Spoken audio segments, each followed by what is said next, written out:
नमस्कार, मी अश्विनी पुरी. आपण पाहताय DS न्यूज. सर्वप्रथम आपणा सर्वांना मराठी भाषा गौरव दिनाच्या मनपूर्वक शुभेच्छा. बातमी. राज्याच्या दिवंगत उपमुख्यमंत्री अजित पवार यांच्या अपघात प्रकरणाचा मुद्दा राष्ट्रवादी शरद पवार गटाचे आमदार रोहित पवार यांनी चांगलाच लावून धरलेला आहे. या प्रकरणी FIR का घेतला जात नाही असा सवाल ते उपस्थित करताय आणि या पार्श्वभूमीवर त्यांनी आज शिवतीर्थावर मनसे प्रमुख राज ठाकरे यांची भेट घेतली. यावेळी अजित पवार यांना न्याय मिळवून देण्यासाठी प्रयत्न करेल असं आश्वासन ठाकरेंनी दिल्याचं रोहित पवार यांनी सांगितलंय. त्या भेटीदरम्यान रोहित पवार नेमकं काय म्हणालेत बघूया. काल अमित भाऊंना मी विनंती केली होती की मला राज ठाकरे साहेबांना भेटायचंय, त्यांची मला वेळ मिळू शकते का. लगेचच राज ठाकरे साहेबांनी वेळ दिली, कारण त्यांनी मला विचारलं होतं की काय विषय. मी म्हणलं अजितदादांच्या बाबतीतलं जे काही ऍक्सिडेंट झालेला आहे, घातपात जो कुठला झाला आहे, त्याच्याबद्दलची माहिती आपल्याला मला द्यायची आहे. दादांचा विषय असल्यामुळे लगेचच्या लगेच मला तिथं वेळ मिळाला. आज इथं आल्यानंतर बराच वेळ त्यांनी सगळ्या घटना समजून घेतल्या. जी काय माहिती मी घेऊन गेलो होतो ती पूर्ण माहिती त्यांनी समजून घेतली आणि ती माहिती समजून घेतल्यानंतर बोलत असताना त्यांनी सांगितलं की महत्वाचा विषय आणि सगळ्यात महत्वाचा प्रश्न एवढाच आहे की FIR पोलिसांनी का नाही घेतला. त्यांचा अभ्यास चांगला असल्यामुळे त्यांनी मला 2 दाखले दिले सुप्रीम कोर्टाचे, ज्याच्यामध्ये ऍक्सिडेंटल डेथ रिपोर्ट झाला असला तरी FIR घेता येतो, तो नागरिकांचा हक्क आहे. आणि एक दुसरा दाखला ज्याच्यामध्ये काही झालं तरी FIR घ्यावाच लागतो पोलिसांचा, हा दुसरा दाखला त्यांनी तिथं दिला होता.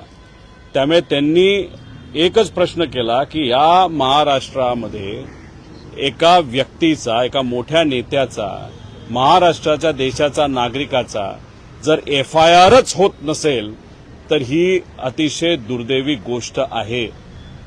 त्या बाबतीत ते काय भूमिका घेतील, कसं घेतील हे आपल्याला येत्या काळामध्ये त्या ठिकाणी कळेलच. पण त्यांनी सांगितलं की दादांना मी ओळखत होतो, जवळून आम्ही काम केलेलं आहे, जेव्हा केव्हा भेटायचो आम्ही तेव्हा बोलायचो. दादा असले काय नाही तर कुणी असलं काय, पण मराठी माणसाला जर न्याय मिळत नसेल तर त्यासाठी जे काय करावं लागेल ते मी आमच्या लेवलला त्या ठिकाणी करू, एवढं त्यांना सांगितल्यानंतर आता विधिमंडळामध्ये तिथं काही आमच्या बैठका आहेत, काही लोकांनी मला वेळ दिलेली, तिथं जाऊन त्यांच्याशी मी चर्चा करणार आहे. कालपर्यंत CIDच्या चौकशीसाठी सगळेच रिपोर्ट्स येण्यासाठी वाट पाहत आहेत. खरं तर पायलट देखील जिवंत असल्याचं सांगितलं जात आहे. कोणत्या तरी देशात असल्याचं देखील म्हटलं जात आहे. नाही बघा, जे कुठले पायलट ते विमान चालवत होते ते जिवंत आहेत असं समजून चालणार नाही. जे आधी पायलट त्यांची नियुक्ती झाली होती त्यांचं नंतर ते कॅन्सल झालं, ते आधीचे पायलट त्या ठिकाणी आहेत, त्यामुळे तो विषय तिथं राहत नाही. त्यामुळे त्या विमानामध्ये जे कोणी 5 जण होते त्याच्यामध्ये दादा होते, त्यानंतर अटेंडंट माळीताई होत्या, जाधव नावाचे जे सिक्युरिटी होते, पाठक नावाच्या को पायलट आणि कपूर नावाचे मेन पायलट, हे 5च्या 5 व्यक्ती दुर्दैवाने आज आपल्यामध्ये तिथं नाही. त्यामुळे कुणी जर सांगत असेल की ही व्यक्ती जिवंत आहे, ती व्यक्ती जिवंत, असं कुठंच काय नाही. ऍक्सिडेंट झाला का घातपात झाला याच्याबद्दलची माहिती आपल्याला त्या ठिकाणी घ्यायची आणि त्यासाठी आपण सर्वजण प्रयत्न करतोय. एक तर FIR या महाराष्ट्रामध्ये घेतलाच जात नाही, हे खरं तर दुर्दैवी गोष्ट आहे. FIR हा देणं आणि देणं हा आमचा अधिकार आहे आणि त्यांनी तो घेणं ही त्यांची ड्युटी आहे. आणि महाराष्ट्रामध्ये अशी एक गोष्ट होत असेल तर हे फार चुकीची आहे. आणि आज राज ठाकरे साहेबांना भेटत असताना योगायोग आज मराठी दिवस त्या ठिकाणी आहे, त्यामुळे मराठी माणसासाठी राज ठाकरे साहेब आजपर्यंत लढत आलेले आहेत. आणि मग आज दादांचा मुद्दा घेऊन आपल्या पक्षाच्या माध्यमातून सुद्धा, कार्यकर्त्यांच्या मदतीने व आपण स्वतः सुद्धा या विषयाला न्याय मिळाला पाहिजे. इतरही पक्ष, नेते, सामान्य लोक, महाराष्ट्राची जनता दादांना न्याय देण्यासाठी प्रयत्न करतच आहेत, पण तुम्ही सुद्धा पाठिंबा ताकद द्यावी अशी विनंती त्यांनी केली. आणि त्यांनी मला सांगितलं, विचारायचं कारण नाही, मी नक्कीच दादांबरोबर त्या ठिकाणी असणारे, न्याय कसा मिळेल यासाठी मी प्रयत्न करेन. दाखले त्यांनी दिलेले होते, या दाखल्यांचा उपयोग तुम्ही कशा पद्धतीनं करणार? पुन्हा एकदा FIR साठी तुम्ही पोलीस स्टेशन गाठणार आहे? नाही, एकतर काय आहे की माझ्यावर टीका काही सत्तेतले लोक आणि नेते तिथं करतात. काल अजितदादा पक्षातले जे काही प्रमुख नेते आहेत त्यांनी सांगितलं की मी इव्हेंट करतोय. बरं मी इव्हेंट करतोय असं तुम्ही समजा, तर तुम्ही सत्तेत आहात ना, स्टंट करतोय तुम्ही सत्तेत आहात ना, FIR हा सगळ्यांचा अधिकार आहे. मी विरोधात आहे म्हणून तुम्ही माझा FIR घेऊन देत नाही तर घेतला जात नाही.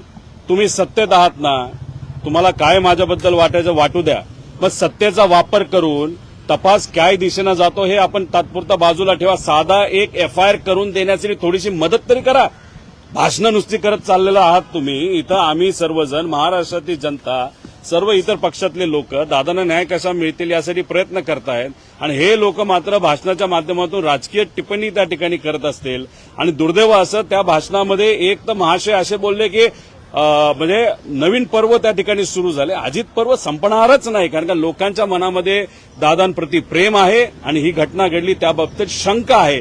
त्यामुळे दादांना न्याय देण्यासाठी त्या नेत्यांना जर प्रयत्न करायचा असेल तर आज ती वेळ आहे. आज FIR घेण्यासाठी कुठेतरी प्रयत्न करा. नाही FIR का घेतला पाहिजे, एक जनतेने सुद्धा समजून घेतलं पाहिजे. FIR मध्ये जे मुद्दे घेतलेले आहेत, ज्यांच्याबद्दलचे आपण FIR करणार आहोत, जेव्हा हा विषय CID कडे असतो नाहीतर CBI कडे जातो, FIR झाला की त्या एजन्सीला त्या विषयामध्ये इन्व्हेस्टिगेशन करावंच लागतं. त्यामुळे FIR असणं हे महत्वाचं आहे, तो आपला अधिकार आहे. आणि जे मुद्दे आपण घेऊन जातो त्याच्यात जर आपण इन्व्हेस्टिगेशन नाही केलं तर हे क्रिमिनल इन्व्हेस्टिगेशन होणार नाही, फक्त ऍक्सिडेंटचं तिथे इन्व्हेस्टिगेशन होईल. म्हणून ही भूमिका त्या ठिकाणी आम्ही घेतो. हे बघा, जे मुरली मोहोळ साहेब आहेत ते या देशाचे स्टेट एव्हिएशन मिनिस्टर तिथं आहेत. आता त्यांनी तिथं सांगितलं होतं की 1 महिना होण्यापूर्वी दुर्घटनेला आमचा रिपोर्ट तिथं आला पाहिजे. उद्या 1 महिना पूर्ण होतोय. आता 1 महिना तुमच्या हातामध्ये होता, आता प्रिलिमिनरी रिपोर्ट तुमचा कधी येतोय हे आम्ही बघतोय. आज उद्या येतोय, याच्याची वाट आम्ही बघणार आहोत. मी सोमवारी 11 वाजता मुंबई या शहरामध्ये तिथे एक प्रेस कॉन्फरन्स घेणार आहे. त्या माध्यमातून खरा रिपोर्ट काय असतो, काय पद्धतीने या घटनेमध्ये काय काय गोष्टी घडलेल्या आहेत हे मी तिथे सिद्ध करेल. आणि रिपोर्ट जो आज उद्या येणार आहे तो जर थातूर मातूर दिला, नावापुरता दिला, तर महाराष्ट्राची जनता यांना सोडणार नाही. त्यामुळे थातूर मातूर साधा द्यायचा म्हणून एखादा रिपोर्ट तुम्ही देत असाल तर हे आम्हाला मान्य नाही. देत असताना योग्य पद्धतीचाच रिपोर्ट त्या ठिकाणी दिला गेला पाहिजे, अशी आमच्या सगळ्यांची मागणी आहे. तुमच्यावर आरोप होतोय की तुम्हा सगळ्यांवरच, म्हणजे शरद पवार पक्षावर, की अजितदादांना अग्नी सुद्धा दिला नव्हता, तुम्ही विलिनीकरणाच्या चर्चा सुरू केल्या, सुनेत्रा पवार यांनी शपथ घेतली, तुम्ही त्यांचं अभिनंदन किंवा त्यांना शुभेच्छा कोणीही दिल्या नाही. काल सुद्धा मुद्दाम तुम्ही सगळा स्टंट केला, कारण काल त्यांना राष्ट्रीय अध्यक्ष घोषित केलं जातं. एक आपण सगळ्यांनी समजून घेतलं पाहिजे, तिथं कोणाची चर्चा झाली, कशी झाली हे त्यांनी सांगावं ना, नावं सांगा. कुठंच काय तिथं घडलेलं नाही. आम्ही सर्वजण तिथं दुःखात होतो. पवार साहेबांना सुद्धा तिथं शब्द निघत नव्हते, अशी तिथं परिस्थिती होती.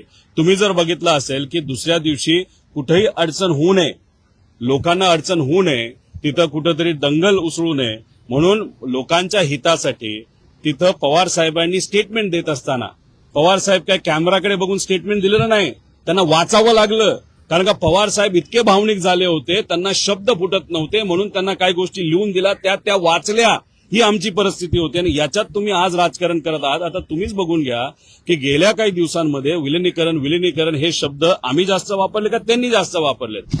अजितदादा पक्षाचे जे कोणी चार जे लोक आहेत त्यांनी काय केलंय, तर त्यांनी फक्त हे विषयाला जिवंत ठेवलेलं आहे. का, याच्याशिवाय त्यांचं महत्व तिथं दिसत नाही.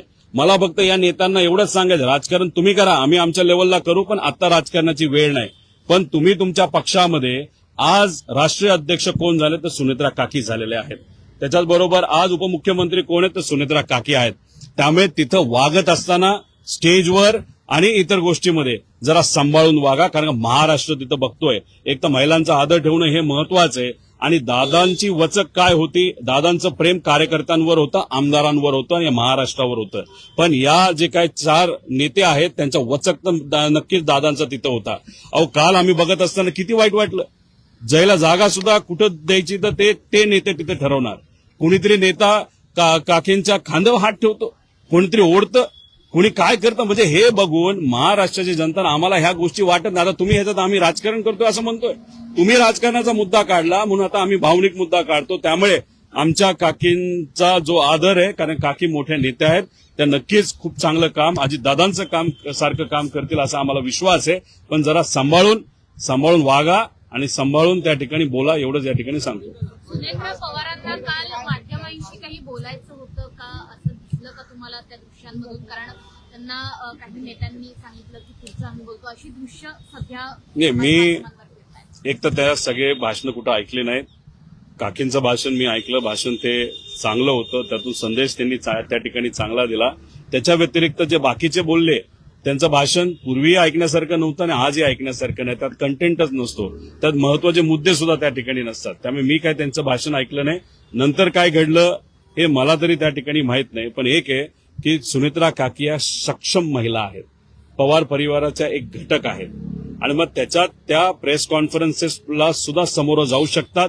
त्यांना वाटेल ते त्या ठिकाणी बोलू शकतात.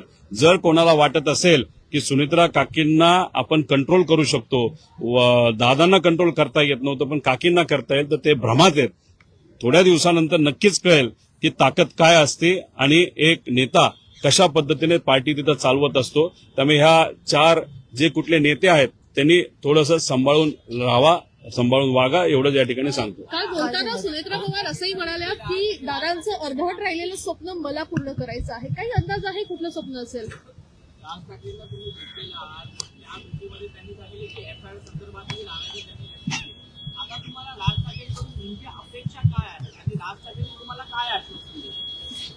बघा, इथं व्यक्तिगत लेवलला, भावनिक लेवलला मी राज ठाकरे साहेबांना त्या ठिकाणी भेटलेलो आहे. माझ्या मनामध्ये जे जे काय होतं ते मी तिथं बोलून दाखवलं. माझ्याकडे जे जे कागद होते ते मी त्यांना तिथं दिलेले आहेत आणि मी दुसरी कुठलीही तिथं अपेक्षा केली नाही. माझं फक्त एकच आहे की मराठी माणसाच्या पाठीमागे ते नेहमी भक्कमपणे त्या ठिकाणी राहिलेले आहेत. एवढ्या मोठ्या नेत्याकडनं, आणि ते सरळ बोलणारे नेते आहेत, त्यामुळे त्यांच्याकडनं माझी नक्कीच अपेक्षा आहे, मनोमन अपेक्षा आहे. मी बोलून दाखवली नाही आणि ते योग्यच निर्णय आणि योग्यच पद्धतीने या विषयाला पाठिंबा देतील असा मला त्या ठिकाणी विश्वास आहे. आता काल सुनेत्रा काकींच्या बद्दल बोलत होता, त्यांचं राहिलेलं अर्धवट स्वप्न काकांचं काय होतं हे एकतर मी काकांकडे बघत असताना आणि अख्खा महाराष्ट्र अजित काकांकडे बघत असताना, काका हे महाराष्ट्राचे मुख्यमंत्री झाले पाहिजे अशी इच्छा आमच्या सगळ्यांची त्या ठिकाणी होती. आता काकी बोलत असताना अर्धवट राहिलेलं स्वप्न हे विकासाच्या बाबतीत, कारण दादा नेहमी फक्त विकासाबद्दल बोलायचे. महाराष्ट्राला एक नंबरचं राज्य बनवायचंय, विकास करायचा आहे, त्या स्वप्नाबद्दल त्या बोलल्या का वेगळं काही स्वप्न तिथं बोललंय हे मला माहित नाही. पण मी काकींनाही विनंती करतो, त्याच्याबरोबर सगळ्याच लोकांना, नेत्यांना जे सत्यतेत विनंती करतो, FIR दाखल होणं महत्वाचं आहे. दाखल जो FIR होईल त्याच्यावरच इन्व्हेस्टिगेशन होईल आणि इन्व्हेस्टिगेशन त्या पद्धतीने झालं तरच आपल्याला अजितदादांना न्याय देता येईल.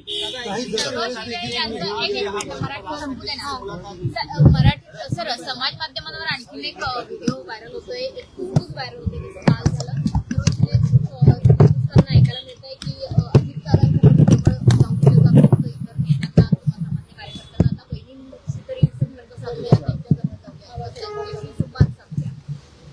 त्यांचं मत आणि सगळ्यांचं मत तेच ते 4 यांच्याबद्दल त्या ठिकाणी असावं, याच्या पलीकडे दुसरं कुठलं नाही.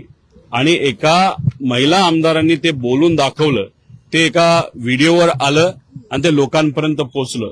याच्यावरनं समजून घ्या की एखाद्या नेत्याला जर आमदारांपासूनच लांब काही लोक ठेवत असतील, ते 4 लोक ठेवत असतील, तर मग बाकीच्यांचं काय?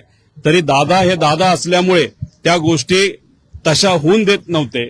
पण तरी जर होत असेल तर काकींनी सुद्धा कुठेतरी सांभाळून राहिलं पाहिजे, एक पुतण्या म्हणून त्या ठिकाणी विनंती करतो. शोकसभेमध्ये जो व्हिडिओ दाखवण्यात आला त्याच्यामध्ये पण अजित पवार यांची कारकीर्द दाखवताना शरद पवार यांचा एकही फोटो दाखवला नाही. आणि दुसरी गोष्ट, 2022 नंतरचे अजित पवार दाखवले, 6 वेळा मुख्यमंत्री असलेल्या माणसाची कारकीर्द दाखवताना कमी पडलं. माझं एकच मत आहे की साहेबांचा फोटो दाखवला का नाही दाखवला, लोकांना माहितीये की साहेबांचं अजित काकांवर प्रेम होतं, अजित काकांचं साहेबांवर प्रेम होतं आणि त्यांच्या जडणघडणीमध्ये पवार साहेबांचा काय वाटा हे दुनियाला तिथं माहितीये. महत्वाचं काय, तो व्हिडिओ बघत असताना आमच्या डोळ्यामध्ये जेव्हा पाणी आलं, पण मनामध्ये एक शंका होती आणि एक कुठेतरी खंत सुद्धा होती की अजितदादांचं काम हे 40 वर्षाचं राजकीय कारकीर्द त्यांची आहे, त्यांचं काम आहे. पण दाखवत असताना जेव्हा कॅश बॉक्सच्या पद्धतीने फक्त 2 वर्षाचाच विषय त्या ठिकाणी दाखवला, पण त्यांचं बाकीचं जे काम आहे जेव्हा 85 सालापासूनचं जे असेल ना तर त्याच्या आधीपासूनचं असेल, जर तुम्हाला कोऑपरेटिव्ह मुवमेंट पासून बघायचं असेल त्या गोष्टी दाखवल्या नाही.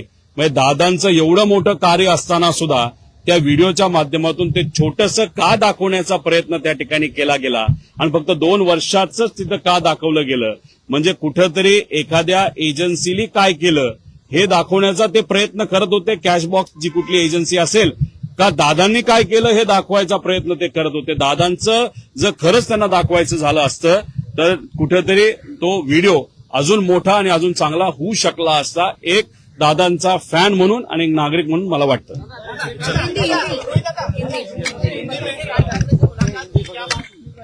देखो, राज ठाकरे साहब को मैंने वहां पे डॉक्यूमेंट्स दिए हैं, एफआईआर नहीं हो रहा ये मुद्दा उनके सामने वहां पे मैंने प्रस्तुत किया. उसके साथ जो रिसर्च मैंने किया है वो डॉक्यूमेंट, जैसे अलग जो दूसरे बड़े नेता हैं जैसे राज ठाकरे साहब भी महाराष्ट्र के बड़े नेता हैं, उनको भी उसके बारे में इन्फॉर्मेशन वहां पे मैंने दी है.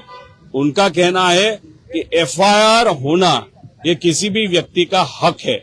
अगर महाराष्ट्र में एक नेता का एक्सीडेंट या जो भी कॉन्स्पिरेसी है वहां पे उनका मृत्यु होता है, उनके मृत्यु के बारे में अगर एफआईआर महाराष्ट्र में लिया नहीं जा रहा तो ये उचित चीज नहीं है, ऐसे उनका स्टेटमेंट है. आगे जाके वो डेफिनेटली इस विषय के लिए सपोर्ट करेंगे, ऐसा मुझे विश्वास है.